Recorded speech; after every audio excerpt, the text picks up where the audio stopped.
Good evening. Welcome to the Joel Collins Smith Museum of Fine Art at Auburn University. I'm Finley Russell, a junior majoring in art history. And I'm Mossy Rogers, a junior majoring in art history. Tonight, it is our distinct pleasure to welcome you to a conversation with Nick Cave. Our event tonight is being live streamed on Facebook and YouTube, and we want to thank you so much for joining us, whether from the comforts of home or in person.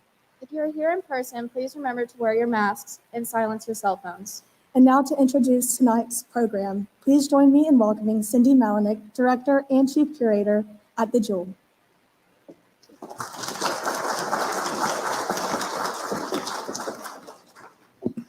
Thank you so much and good evening. What a wonderful evening. This is the first in-person event since COVID like this. So we're just so thrilled to have you. Yes.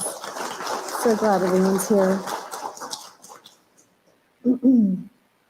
A conversation with Nick Cave is presented this evening as our capstone engagement for Crafting America, an exhibition that opened in June featuring more than 90 works, filling 4 galleries, with some of the most awe-inspiring objects of the movement, including Nick's 2009 Soundsuit.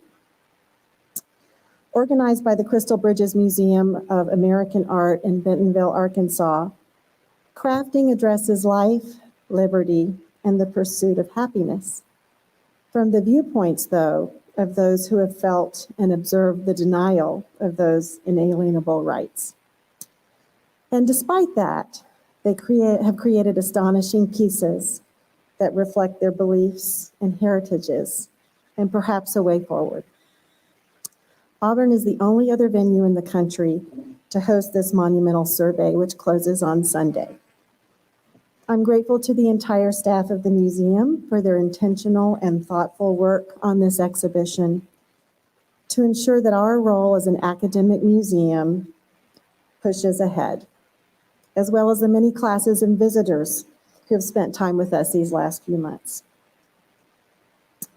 Special thanks also go to our partners at Lamar Advertising, the Conkin Family Foundation, Auburn Opelika Tourism, the staff of the Crystal Bridges Museum of American Art, and Dr. Bill Hardgrave in the Office of the Provost at Auburn. In conversation with Nick tonight will be Chris Molinsky, our brand new Director of Education, Engagement, and Learning. This is just his second week at Auburn. What a great way to kick it off. Yay. Chris holds his undergraduate degree from SAIC and graduate degrees from Goldsmiths College at the University of London and Harvard University, respectively, and has come to us after working with a team in Cambridge as they launched the Harvard Art Museums, plural. We're thrilled he's joined us, and we look forward to his connecting with faculty, especially, to ensure that we are serving them and their work through the innumerable intersections that art offers. And now to say just a brief word about our special guest. A rock star of the art world, Nick Cave's astonishing work melds visual and performing arts, including sculpture, installation, performance, and video, to create art, educate, and amplify both the critical issues and possibilities of our world. Truly, these topics and this conversation could not come at a better time. He is the Stephanie and Bill Sick Professor of Fashion, Body, and Garment at the School of the Art Institute of Chicago and leads the graduate program there in the Department of Fashion. So we extend our deepest gratitude to Nick and his partner, Bob Faust, for being here this evening. So before the conversation begins, though, we have a brief film that we hope you'll enjoy. Thank you.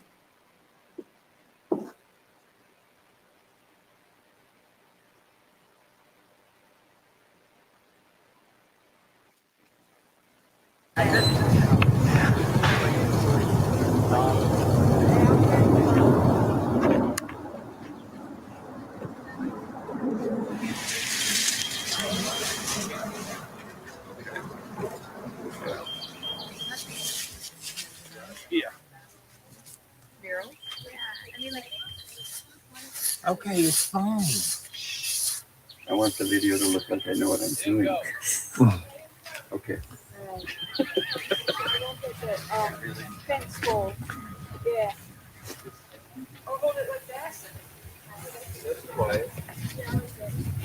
Yeah, oh, you already got it. Actually, I can turn it that way, I think. Yeah, better? That is- I know, with this. Okay, yep. Okay, hold it right there.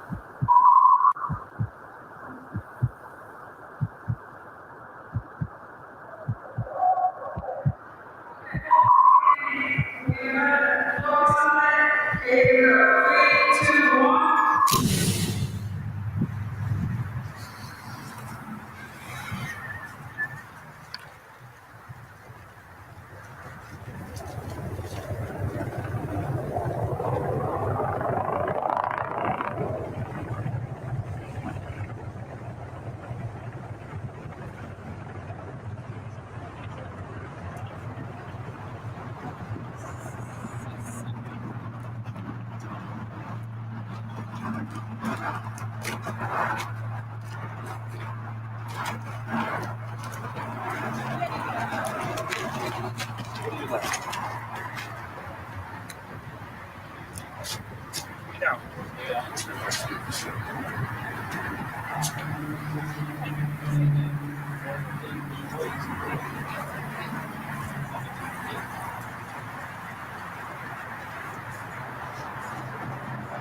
Jason, it's so bright. I don't really. No, let's just pop it and we'll see.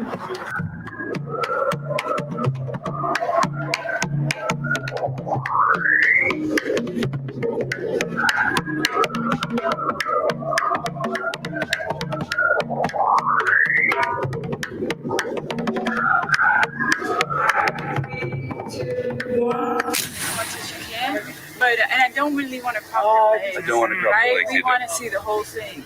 So obviously sideways, I think, to not get that flat thing. So Definitely size. So the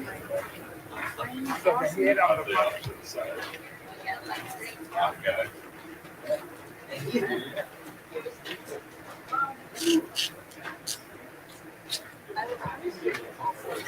Denny's family group all over South America.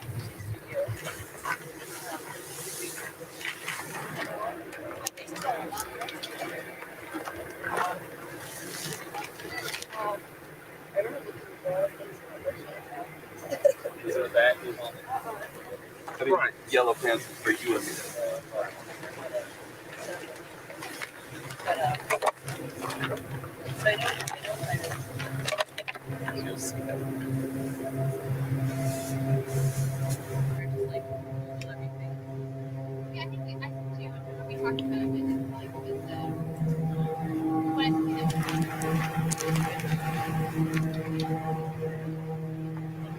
So is that the point, like just lifting up your legs as much as possible? The higher your knees come, the less you're going to step on the raffia. Okay.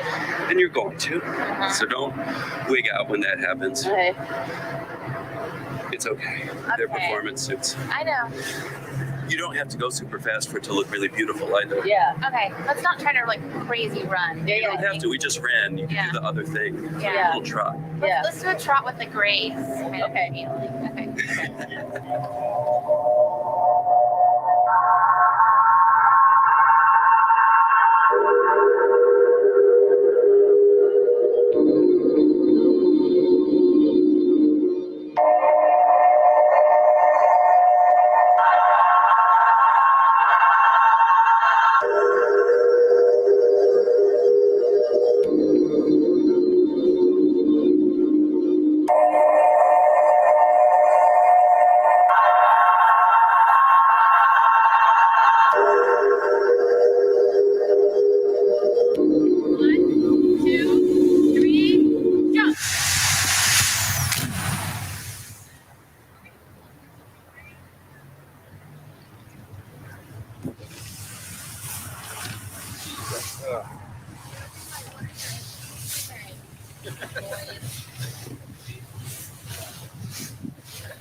Yes, no.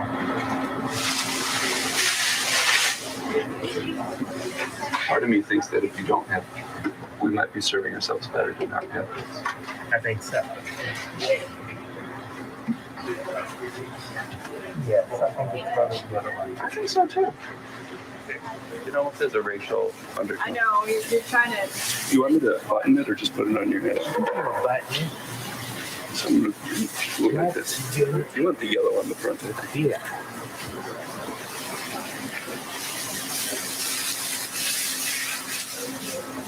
You can't breathe? I'll hold it up until we're at a point there. Okay. How's that look? It looks great. It looks really great.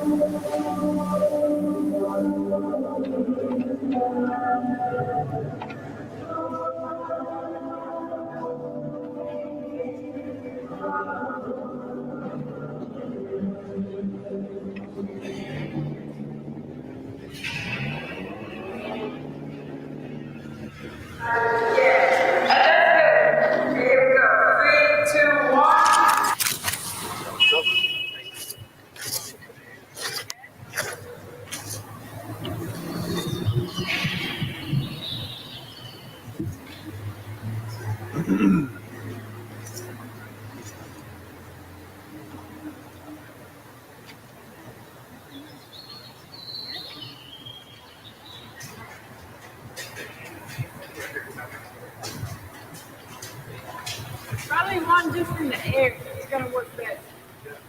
3, 2, 1, jump.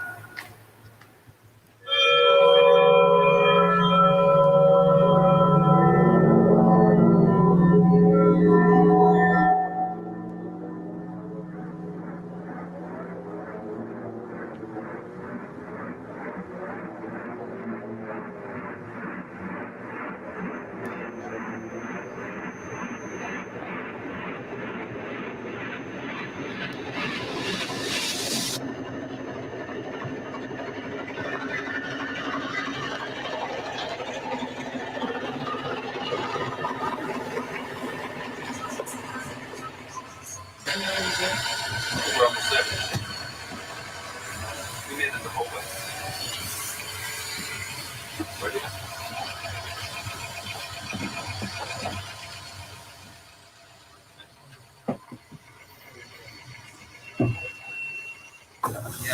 Hey, Kelly. Go that He way. thinks he's Diana Ross. Yeah. Oh, God.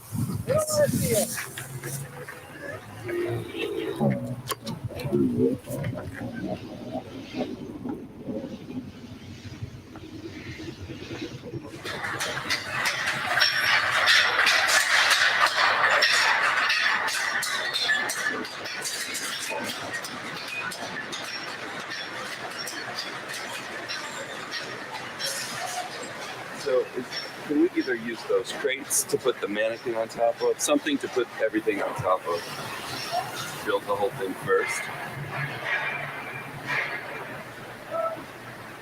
Okay, so we're gonna have. Do I need to have this on? Yeah. I'm taking a photo. You can go like this.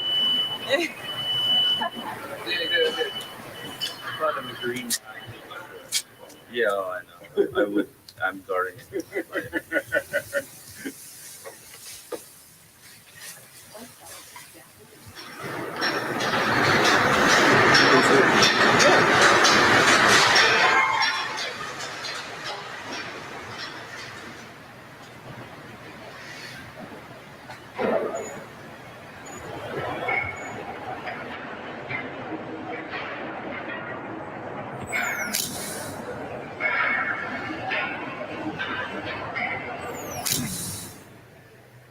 I like that view, that thing better. Then this one.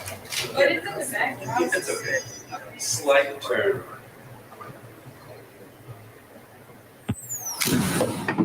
What do you envision shape-wise or movement-wise?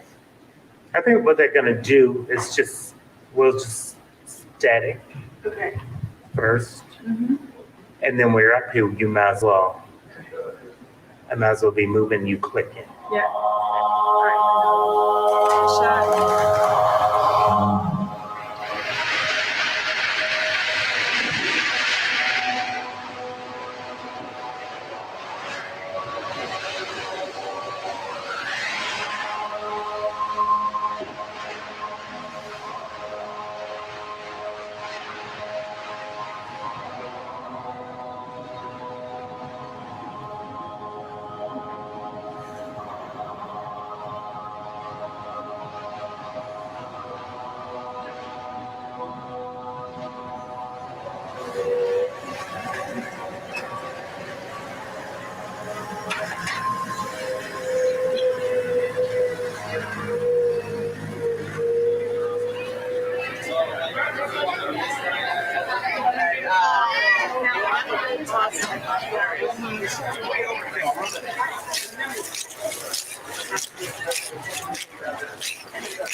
We're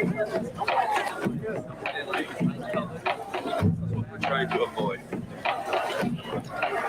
And a little taller. Yeah.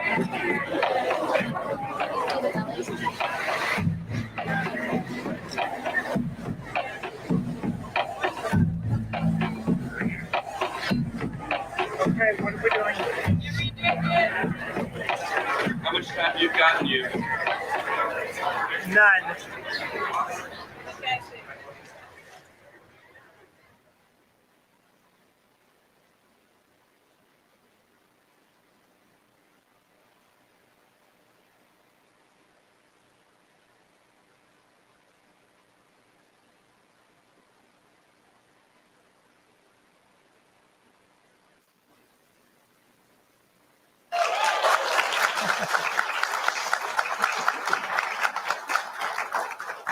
Welcome to Auburn. Thank you. Thanks for having me. Thank you for being here today, and thank all of you for being here today too for our first in-person event. As Cindy said, I'm brand new, so it's nice to meet everybody here. So let's talk about the video. What did we just watch? What was that?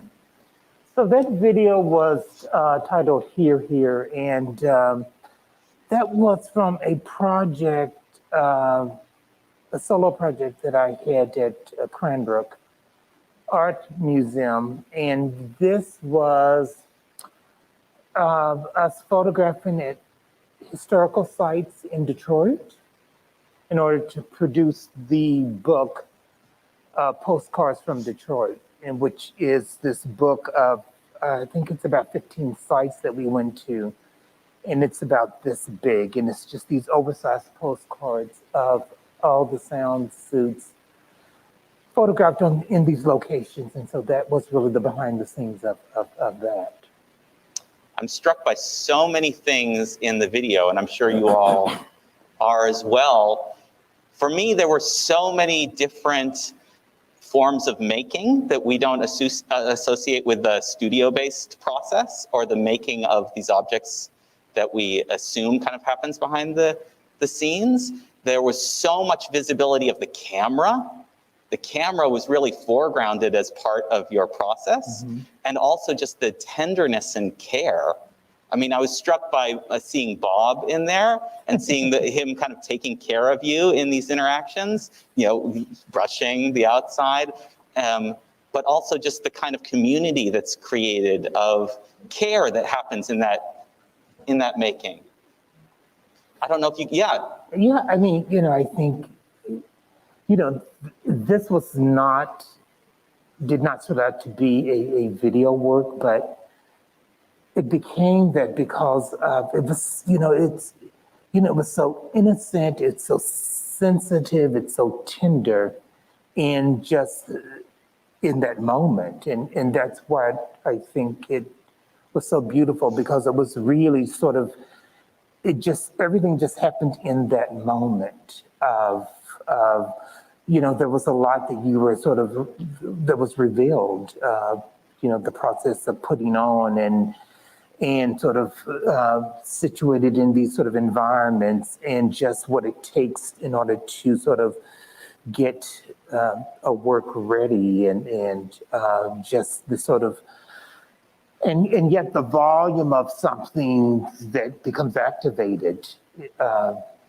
you know, it's all just sort of very raw, very real, very sort of noun. And so that's what we liked about this sort of video, that it was really sort of allowing a part of the process that is really never seen, rarely seen, and the importance of that, and within that moment, and just how one gets into character, how one sort of identity is sort of concealed, and then you become something other. So, you know, that's, and just realizing that it's a team that sort of makes this all sort of come together. That's right. I mean, it's so easy when you see a sculpture like that in a gallery to imagine it moving, but to forget that it does have a whole life outside of this room. And that's one of the ways that your work operates. It doesn't operate just as a sculpture that's displayed, it lives, right? Yeah, and it's interesting, and that idea sort of came from me sort of spending time at the Museum of Natural History. And I would look at these artifacts that, I'm sort of forced to view them as these sort of objects, and yet they served a function within particular sort of cultures. And so I was interested in the duality of that, how does it stand as a sculptural sort of form as well as activate as an object of sorts? Maybe let's go back to the start of the series of Soundsuits. I know some people here might be more familiar than others with your work. So let's go back to the beginning, and what I understand was in 1991 when the Rodney King event happened in Los Angeles, and how many people know about Rodney King? A couple people. I mean, some people might not have been born then, undergraduates. So, so maybe you could tell us what your experience was in 1991 of witnessing the Rodney King beating, and what that sparked that started the. Am I correct in saying that started the series? I think Rodney King was then George Floyd. Everyone's aware of in this room today. So I think when that incident happened in '91, that was the first time we were able to see a video of a human being brutally violated by police. That's and right. So that sort of changed everything. We could hear about it, we could read about it, but to see it was profoundly disturbing. For me as a young Black male, I was confused. I was sort of frustrated, didn't really sort of understand the reasoning behind that. And so I was really struggling with it for quite some time. And so I happened to be in the park in Chicago, and I looked down on the ground and there was a twig. And so when I saw this twig, I started to think about discarded, something less than, something dismissed. And I don't know, I proceeded to collect all the twigs in the park. I mean, for that reason. And so then I found that I brought them home and started to build this sculpture. And when the slide presentation started, it was a twig suit. That was the first one, yeah. piece. And so I did not realize that I could even put it on. I don't know. I wasn't even thinking wearable as opposed to just sort of responding to the moment. And then once I realized that I could put it on and started to move, it made sound. And so that was the beginning of sound. So which, when it made sound, it led me to this idea of protest. In order to be heard, you got to speak louder. And so that was really this sort of beginning of this sort of body of work. Really, what I was building was really something sort of to protect my sort of existence, my being, to shield me from the world in that sort of moment. But yet at the same time, I was making something that was unfamiliar, scary, and so there was all these contradictions folded within that piece. But I made that piece, and when I completed it, I knew in that moment that my life would be different. I don't know, something was just like, your life will never be the same. So I proceeded to make that work, probably maybe a dozen Soundsuits. I didn't really show them for probably 2 years because physically I was there in terms of the making, but I wasn't there mentally, like prepared for what I knew this could provide for me. In a sense, I didn't know, but I knew something. And so,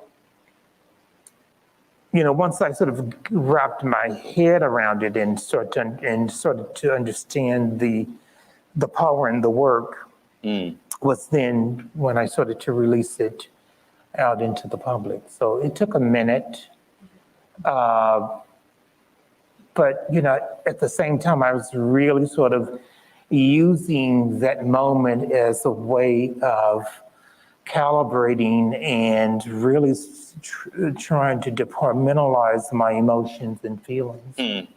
But you could feel it as a breakthrough moment, right away. Oh, yeah. You felt like this is the thing. Right away, because I said, oh shit, Right. when it was done. I want to talk a little bit more about the idea of sound and the way in which you've so forcefully foregrounded sound by calling them sound suits. I mean, that's always felt like such a provocation to me, both in the traditional sense of assuming that objects in a gallery are primarily visual, but also in kind of insisting that we create an environment of listening. And I think it's really provocative and powerful that the sound is either quiet, or in the case of the gallery, the sound is muted, it's still. So it insists on a kind of intense listening, where we're asking ourselves, what are we listening for? Where are we listening? Why are we listening?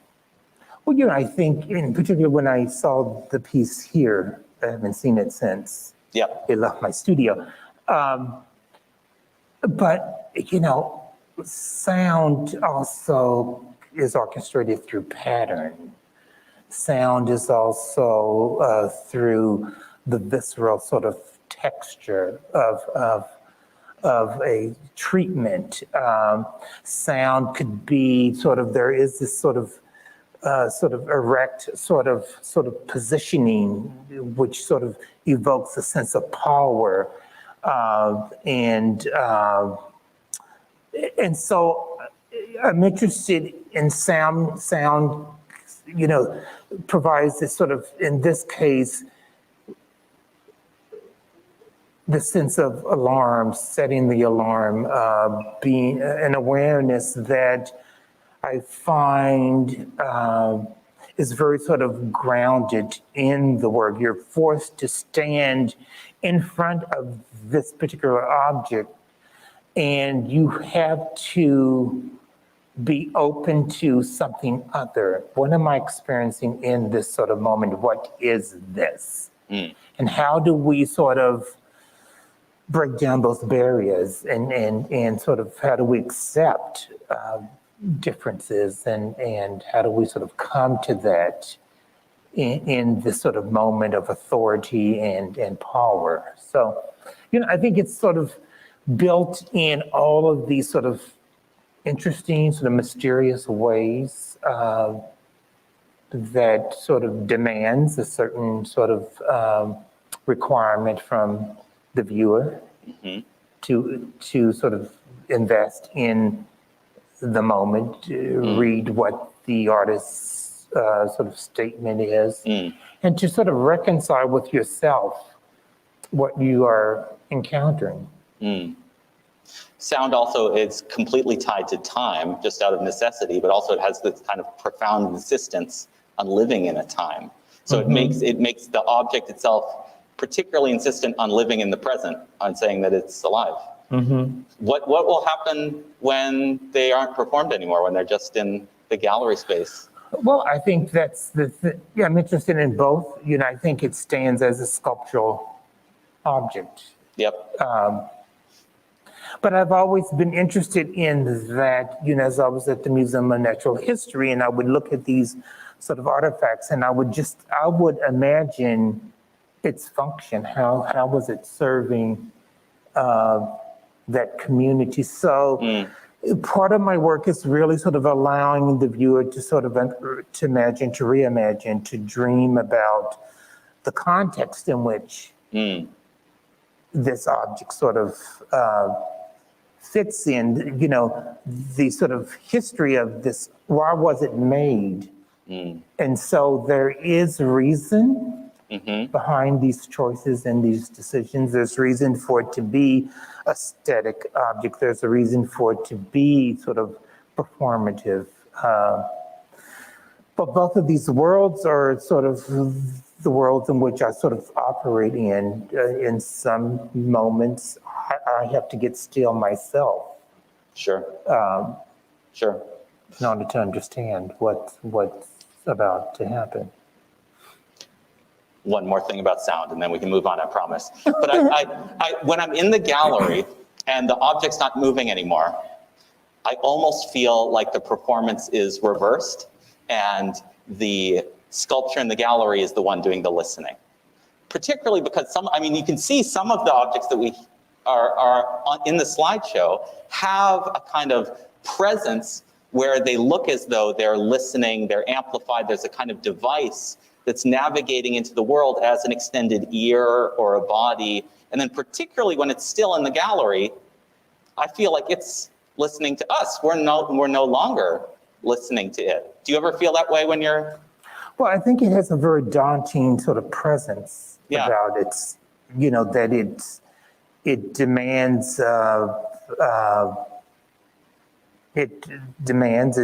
space. It sort of takes a particular position within an exhibition. It stands strong. And so I think that, it's forcing you to come to it and dissect in that sort of moment. What am I looking at? What is building this form? Because that's also interesting to me is that, the sort of collecting of materials and how, I'm very interested in nostalgic and sort of memory. And so memory sort of starts to bring us into this sort of time sort of sequence, this sort of time capsule, in which sort of is implied and employed within that work, that it's not, that it's made of very current sort of practices, but then there's this sort of history that I may sort of fold into it, let's say a doorway, that, again starts to merge these sort of moments that are critical and very much important to my practice. Could you talk a little bit, I assume in the beginning you were making them just by yourself? Yes. So could you talk a little bit about how that has evolved as your practice has expanded and how other people are involved as assistants or collaborators in producing it now? Yeah, so, once I sort of brought them out of the closet, I'll say that. And then all of a sudden I'm with the gallery, and all of a sudden the gallery is demanding work from me, and I am like, okay. And then I just reached a point where I was just so overwhelmed that I was literally shutting down, literally shutting down, because the demand was just so enormous. Yeah. And the gallery really didn't believe me at the beginning, and so I had to fly to New York. And I went into the office and I just broke down, and they were like, oh, you're serious. Because I was meeting the request, but it was like killing me at the same time. And so they were like, well, you need to hire assistants. And I'm like, oh God, what does this mean? Right. And so, you go from just being solo in the studio to all of a sudden I have 5 full-time employees. Right. And just the thought of I have to have work ready for them every day. Sure. It took a moment, but I sort of caught up with everything and got myself pulled together and became professional real quick. And so I have 10 full-time assistants all the time. Yep. I'm in the process of bringing 10 more on in about 2 weeks for my MCA solo project in Chicago. But, it's but I'm very much involved in the Sure. studio practice. I pretty much sort of set the ground, and then they sort of pursue it and sort of develop it from there. It's a very, it takes a certain person to be able to sit for long periods of time, and maybe you're sewing buttons on an entire surface for like 4 months. Right. You have to be able to, you have to be a certain person with a certain mindset that can settle and sort of do that. And so I have great assistants that have been with me for a long time, which is great. They're all artists too, and it's a stress-free studio. That's good. Environment. It has to be. Yeah. And in order to work there, you go through a series of tests. What are the tests? What kind of tests are we talking about? We will, my studio manager will give you a handout, and you are to follow the instructions. And Okay, yeah. and so that tells us Test whether of skill. Yeah, and skill test, and that tells us whether or not you understand the vocabulary and know how to do what is asked in the moment. And also, what does your area in which you're working in look like when you leave? Yeah. If it's a mess, and all that kind of stuff is critical. Right. But it's great. I mean, I love it. I feel, It sounds amazing. I feel 21. It sounds amazing. Still.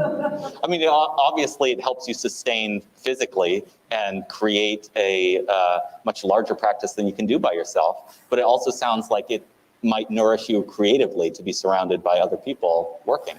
Well, yes and no. I mean,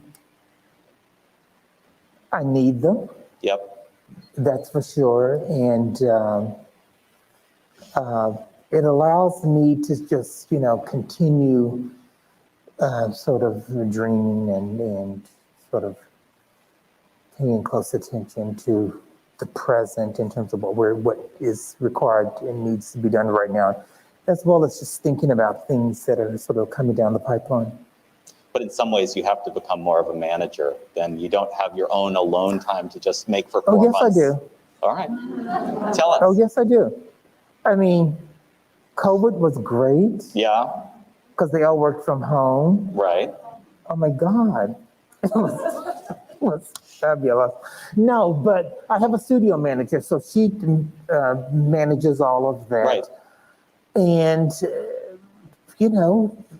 I work in the evenings as well, so I have my quiet time. I work on the weekends, so I definitely get it in. It's critical that I have that sort of time to sort of, to reflect and to sort of, again, I have to be so on top of it in order for things to sort of be what they need to be in terms of execution, in terms of that's right. Just what I imagine them being. So, yep. Let's talk a little bit about your life as a teacher, because it seems like that also must be a huge part of what you're doing. And I assume some of your assistants are students or former students. No. Few. Okay. I really don't hire my own students. Well, there you I go. have good boundaries. Yeah, I mean, go into the world. I mean, you've had enough of me. So, right. But, school has just started up again. And so it's very interesting. I enjoy it quite a bit. Sure. How long have you been teaching at the School of the Art? At the School of the Art Institute, 25 years maybe. Mm-hmm. But you didn't originally start in fashion, right? No, I started in fiber. Right. So what made you switch from doing fiber and material studies to? What made me switch is that my position in fiber was a 5-year full-time appointment. Yep. So once that was done, you had to figure they something wanted out. me to stay on part-time, but I was like, same amount of work, less pay, no. Right. It's not gonna happen. And then they were starting the fashion graduate program Okay. and wanted me to be a part of that. And so I didn't do it right away. I opened a clothing store Okay. for maybe a decade Mm. before I really actually started teaching again. Mm. And so then I went back into head spraying the graduate fashion body and garment program. How has that changed your work? Or I think what I'm trying to say is it's a little bit surprising, maybe in some ways, that you teach in that department and that's your work as a faculty member, because your work in the world of museums and galleries operates totally differently. It doesn't live in the world of fashion, right? No, not at all. Right. But I've always been interested in fashion. I think that, right now I'm working on my solo project in Chicago, but I'm also working on a massive performance component, which is a collection in response to my work. Mm-hmm. So that's sort of, I've been trying to get there. And so this collection is the beginning of that. But I've always been interested in fashion. I think in particularly sort of high-end sort of couture, really sort of not only fashion, but fashion performance, fashion film. Yep. At the couture level, it's a different, presentation. It's a different kind of space that you're working in and operating out of. It's really where the sort of ready to wear sportswear sort of comes from. It's really this sort of high-end conceptual kind of work. Right. And so that's, so I'm able to work in this program where not all students are interested in fashion. Right. There are students that are interested in sculpture that's applied to the body. They're interested in film. But the body becomes the central axle for all of these disciplines to sort of be sort of reimagined. And so that's why I'm there. That's what we're doing. And it's really quite amazing. It's hard. Yep. It's hard if you're not working. But if you're working, it's pretty good. It's pretty good. We met with some high school students just quickly before this, and you mentioned, because I asked you what you were like in high school, and you mentioned that you were fashionable in high school. You were interested in fashion.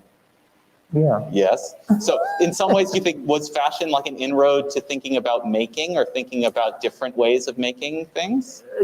Fashion was, to me, like in high school, was sort of like, I was able to, I was like looking at, I was like looking at Ebony magazine. I would go to Ebony Fashion Fair, the fashion shows. I would look at Vogue, and I would just sort of, just imagining all of the sort of, this whole idea of dress up and just sort of being fabulous. And so why not? Right. Yeah, All right. I mean, I agree. Okay, we need to get to the questions, but I want really quickly, you mentioned the big exhibition coming up at MCA Chicago.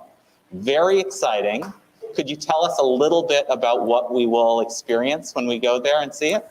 well, it's at the Museum of Contemporary Art, and it's going to be a sort of survey of my work. So, basically everything that you saw here will be from Soundsuits to paintings, which are the round tondos. I call those paintings, to sculptural work, And it's really video work, so it's really sort of the sort of spectrum of the ways in which my practice sort of continues to sort of unfold and Right. build. And then there's going to be this fashion performance in Great. collaboration with my brother Jack, Great. who teaches at the school too. We'll all be there. The other Okay. thing I want you to mention, or I want us to think about together, is this incredible mosaic that is opening. Oh my right God, at Times Square. now. Amazing! Congratulations! It's beautiful. It's amazing. So I want to know so much about that, but we have so little time. So that has changed So- my whole way of thinking. Like, All right. So tell me I'm just how. like, I need Yeah. to do mosaic right now. So that's all I can say. I don't know what that means at this moment. I mean, there's so many, it's amazing to me just looking at the images online, the kind of layers of translation with these incredible objects that then you filmed, right? It's what we're watching. Yeah. And then the film, you took still images from that. Tell us more. How, Well, you know, I in think for me, 2 the minutes. most exciting thing for me is that it's just the accessibility to that work. Yep. That, you know, the most important thing is, for me, it's, you know, how do I get the work out into the world? Yep. And so, and that's only phase one of 3 phases at that station. So it's going to be this massive Huge. installation. So, I mean, that's what I'm mostly excited about, that, you know, it gets into the world and people have access to my practice. It's in that way. incredible. Yeah. Well, I can't wait to see it in person. Let's open up for questions. We're going to pass a microphone around. If you have a question, just raise your hand and Meg will find you. If you don't mind keeping your mask on, I know it's tempting to think that we can't hear you I know, I'm gonna unless you pull pull this it off down. right I know now, and I it's swear very to tempting, God. but as you can see, we can hear you, so it's fine. And I also have a couple questions from students who sent them in advance online, which was very kind. So think about questions. Raise hands. Do I see anybody with a question already?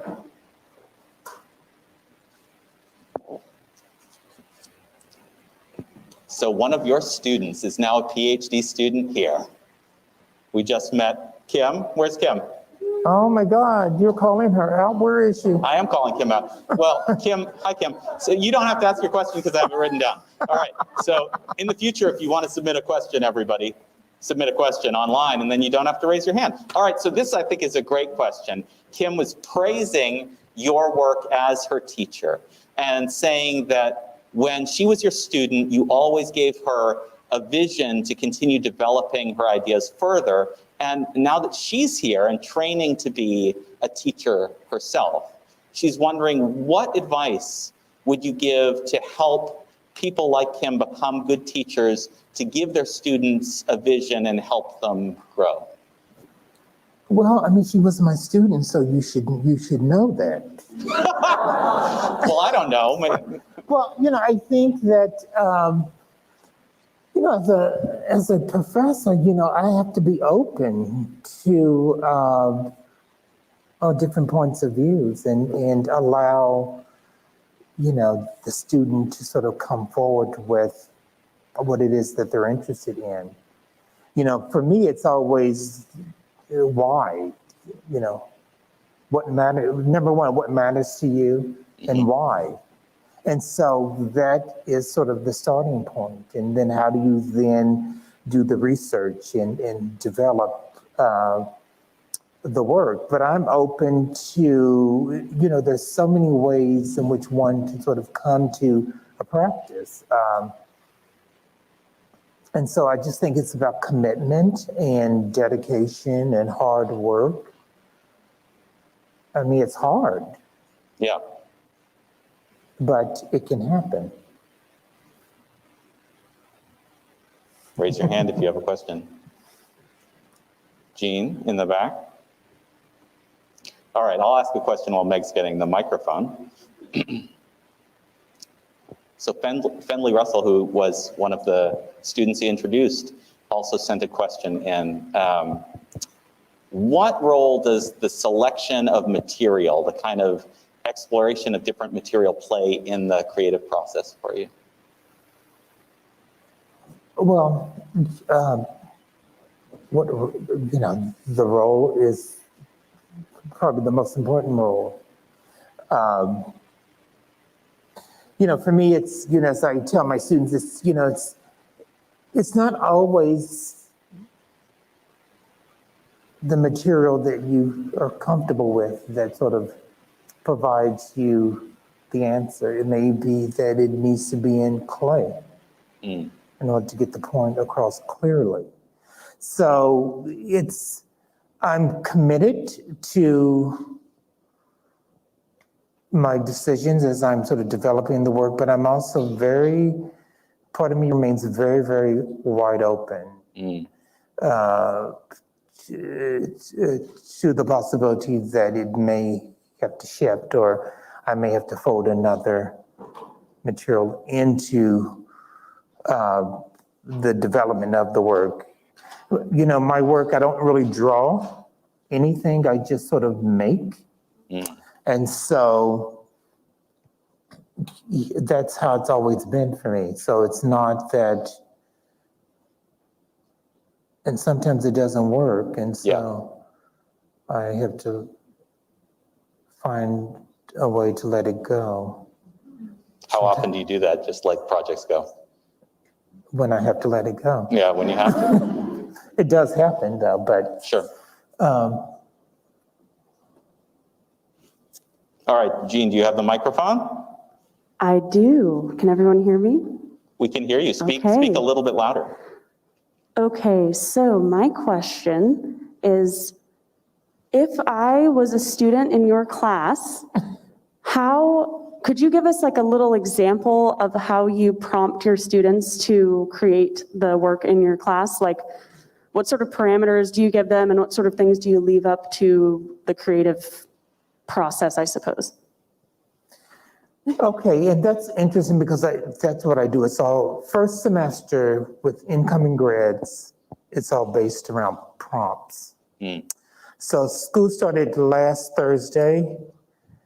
Today is the second day back. I co-teach with another professor, Leah Meestead. And so the first day was they had to make a hand. A hand. A hand. So they had to make a hand. And so today I'm not there. I'm curious to know what they look like. And so then that hand so they will review the hands. Then the instructor's going to give you someone else's hand. Then you're to make an object that goes in the hand. That goes in the hand, okay. For Monday's critique. Yep. And then Monday's critique will lead into, based on what was made in the hand, you're to then create a garment from that. So that's how it starts. So each week we have a critique each Monday. So you really don't have time to be sort of fussing around. You have to just kind of like follow your gut and sort of, it's really about sort of getting these students up to par, sort of in a work ethic, sort of impulse, sort of driven sort of responses. And it's quite, it's really sort of this sort of exercise of just sort of being able to deliver in a very short period of time and sort of critique and things of that sort. So there you go. I love that. Sounds really fun. All right, raise a hand if you have a question. Meg's going to walk around and find you. The first hand I saw. Okay. So while Meg's going around, I'll ask another question from Fenley. How has COVID influenced your practice? How has the past year changed what you're doing? The past year, I mean, I'm probably, I probably am gone 50% of the time from studio. Yep. So with COVID and no travel, it has been amazing just to be in the studio 24/7. Yep. So it has really been great from that perspective to really sort of just to have this sort of time to sort of focus and to really sort of reimagine what's next, or how do I want to, or how are we going to sort of come back into the world and what does that mean and what does that look like. And so, you know, for the Times Square project to drop right now, you know, I've seen it in progress, but to see the sort of impact that it's having. Yep.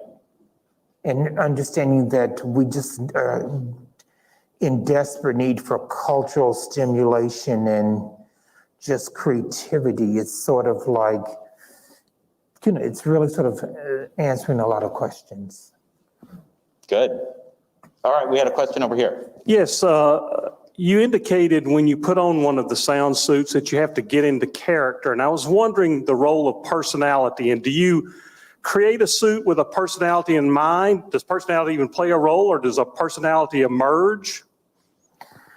Well, I mean, you know, that's interesting because, you know, 5 of us could be, you know, could be in the same suit. We're going to bring something different to it. So I'm always interested in the work because it's forever evolving and changing. Whether or not I'm working with professional dancers or if I'm working with my studio assistants. You know, the video here where it was like all hair suits and they were moving, that was all of my studio assistants. So it really sort of, it changes constantly. I don't really have any sort of particular sort of character in mind, as opposed to allowing that to come through as I sort of collaborate with many others. Great question. All right, I saw a couple more hands over here in the front, Meg. And then I see one in the back. Raise your hand so I know if you want a question. All right, one in the back. I think we have time for just a couple more. Go ahead. Well, you work with buttons and doilies and braided rugs and rickrack and the things from my childhood. So, and these were things that were generated for and by women. And I'm wondering if you have the same connection. If you had a grandma who left quilt squares like my grandma did. And I guess really the root of my question is, do you have a family member or a tradition that influenced you? Oh yeah, I mean, I come from a sort of an amazing sort of network of makers, from quilt makers to amazing seamstresses, to woodworkers. So I've always was around it, although I grew up with 6 brothers. So I really wasn't doing it, but I was always looking over my shoulder, curious about it from afar. And so, you know, I could see my aunt making something to wear out that evening, and like she would make it in that day. And so I'm just like, whoa, like you can make that in a day. And so, and my grandmother would like make, you know, she would tell me about like Halloween costumes that she would just sort of, she would just make her own pattern. And I could see her making the pattern and from scratch. And so I was just sort of interested in the fact that this 2-dimensional sort of paper pattern makes this 3-dimensional sort of garment, you know, and just the moment in where that shift happens. But I'm curious about like, you know, the history of like, you know, a doily and when and how they were made and just sort of, again, this sort of part of craft history that is almost obsolete, and sort of being able to sort of, again, hold on to those sort of memories, that nostalgic sort of element that really grounds my work and humbles it in a sense. Great question. All right, I think one more question. Let's go in the back because I saw your hand. Where's the hand?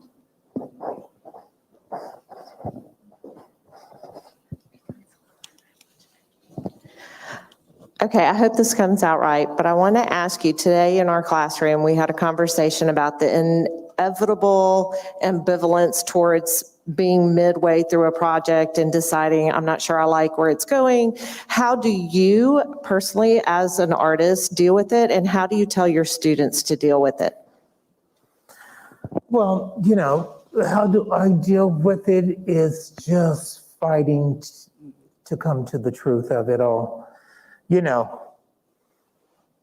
I sort of tried to fight through it, and it's like, oh shit, this is not working. And then I'm just thinking like time that I've invested and money, and like, I might as well be sitting in front of a bonfire and just pitching in $100 bills,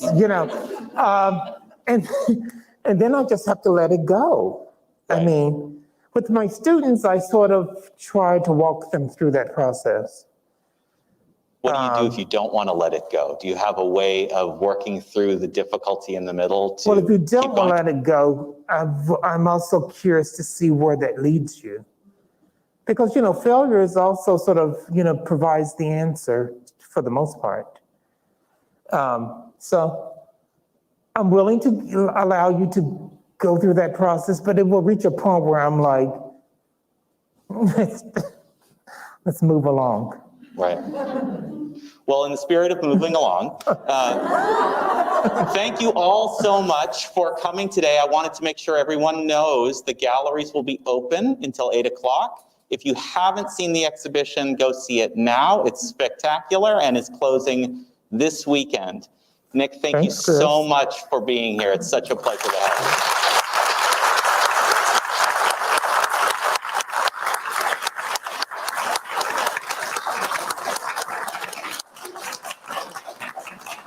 Great, that was good.